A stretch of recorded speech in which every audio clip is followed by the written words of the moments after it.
Прв пат се сретнав со дискриминаторската содржина во учебникот по предметот Општество за 4-то оделение, тогаш кога му помагав на син ми да си ги научи лекциите.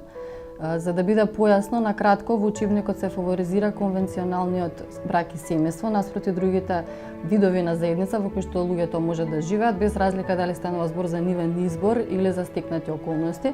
Па така од дефиницијата се исклучуваат оние деца кои што живеат со еден родител, живеат со други членови од семејството, деца кои што не си го знаат својот родител или се можеби посвоени. Исто така во учебникот како причина за еднородителски семејства се јавува само несогласувањето меѓу родителите.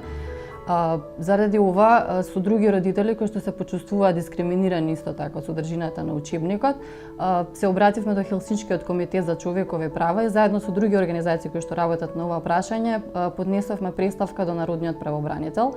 Преставката имаше исклучително добар ефект, беше утврдена дискриминација и содржината на учебникот беше ревидирана.